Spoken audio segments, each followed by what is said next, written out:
Assalamualaikum warahmatullahi wabarakatuh. Perkenalkan kami dari kelompok 1.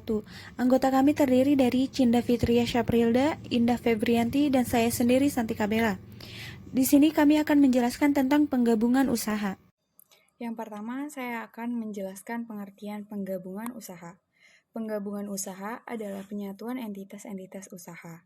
Penggabungan entitas usaha yang terpisah adalah suatu alternatif perluasan secara internal melalui akuisisi atau pengembangan kekayaan perusahaan secara bertahap dan seringkali memberikan manfaat bagi semua entitas yang bersatu dan pemiliknya.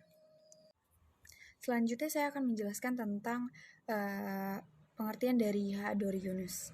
Menurutnya, penggabungan badan usaha adalah suatu usaha untuk menggabungkan suatu perusahaan dengan satu atau lebih perusahaan ke dalam satu kesatuan ekonomis.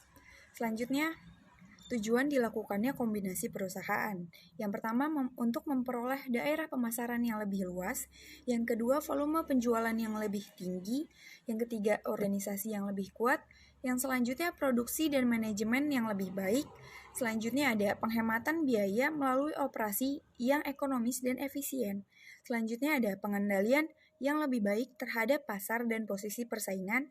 Selanjutnya ada sifat penggabungan usaha. Yang pertama horizontal integration, yang kedua vertical integration, dan yang ketiga adalah conglomeration. Selanjutnya saya akan menyebutkan 3 alasan penggabungan usaha. Yang pertama manfaat biaya atau cost advantage, yang kedua resiko lebih rendah, yang ketiga penundaan operasi pengurangan atau fewer operating delays. Selanjutnya ada metode akuntansi untuk penggabungan usaha. Yang pertama ada metode penyatuan kepemilikan atau by pooling of interest method. Prosedur akuntansi untuk penggabungan usaha ini adalah semua aktiva dan kewajiban dinilai pada saat buku diadakan penggabungan. Yang kedua, besarnya nilai investasi sebesar jumlah modal perusahaan yang digabung atau sebesar aktiva bersih perusahaan yang digabung. Yang ketiga, bila terjadi selisih antara jumlah yang dibukukan sebagai modal saham yang diterbitkan. Yang terakhir adalah laporan keuangan gabungan adalah penjumlahan dari laporan keuangan milik perusahaan yang bergabung. Yang kedua ada metode pembelian atau buy purchase method.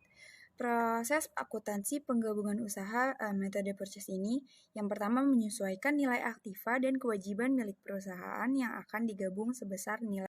Yang kedua mencatat transaksi penggabungan sebesar nilai investasi, biaya perolehan.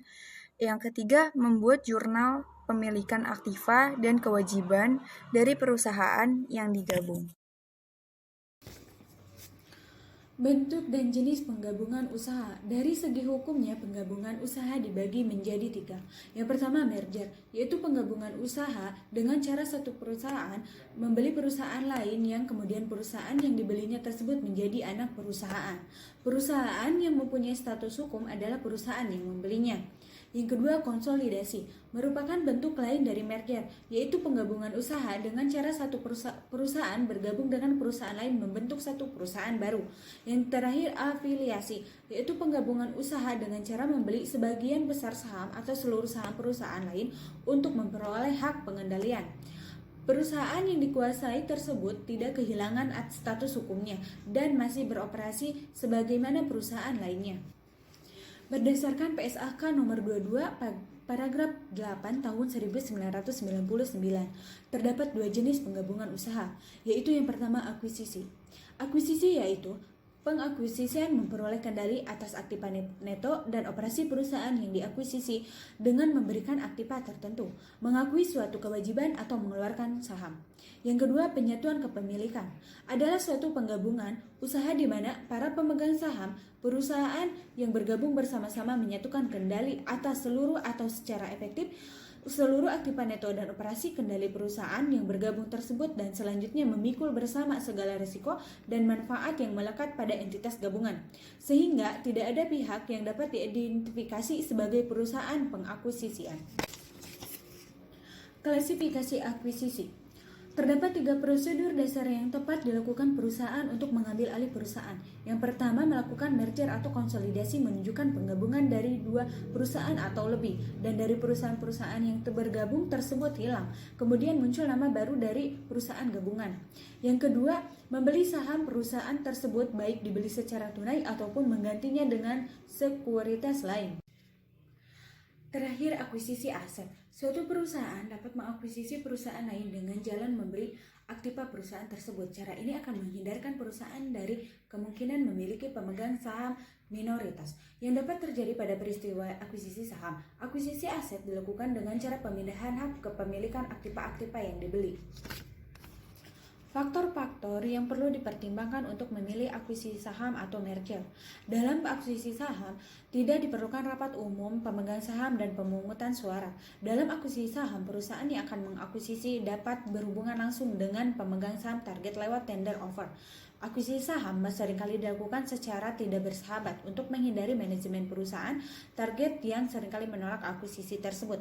Seringkali sejumlah minoritas pemegang saham dari perusahaan target tetap tidak mau menyerahkan saham mereka untuk dibeli dalam tender offer, sehingga perusahaan target tetap tidak sepenuhnya terserap ke perusahaan yang mengakuisisi.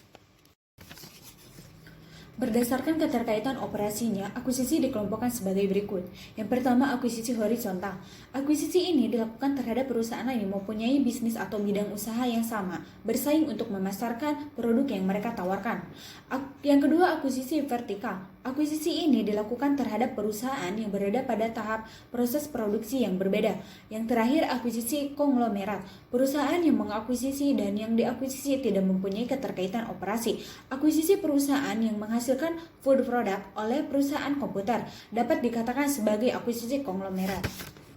Manfaat akuisisi sebagai berikut.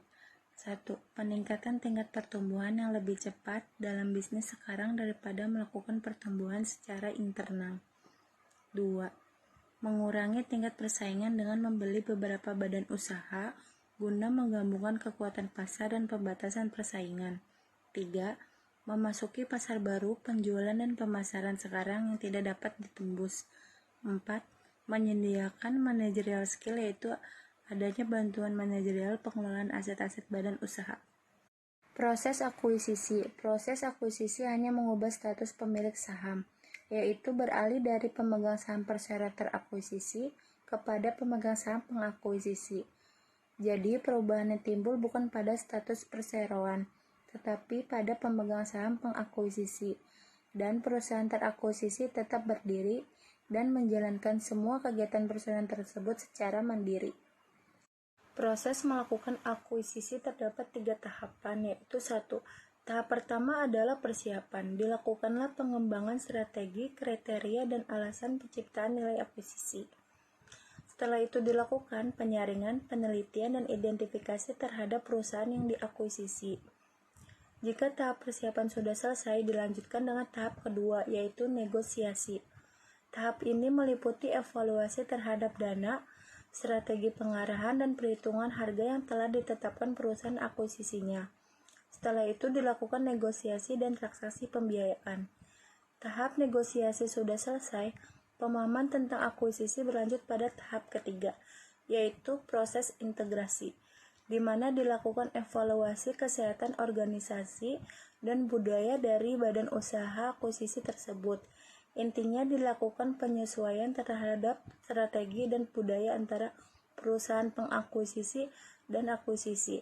Proses ini adalah tahap final dan diharapkan bisa mewujudkan tujuan bersama. Persoalan yang muncul dalam penggabungan usaha. Masalah yang timbul di dalam proses penggabungan perusahaan dapat bersifat kompleks, tetapi juga dapat bersifat sederhana. Sebagai contoh, penentuan jumlah yang harus dibayar dan syarat-syarat pembayaran dalam penggabungan perusahaan. Dalam hal pembayarannya berbentuk uang tunai relatif lebih sederhana jika dibandingkan dengan penggabungan perusahaan di mana pembayarannya berbentuk surat-surat berharga yang harga pasarnya tidak mudah ditentukan. Untuk itu, bantuan dari manajemen yang bersangkutan dan para ahli lain seperti akuntan, ahli hukum, dan para analis sangat dibutuhkan.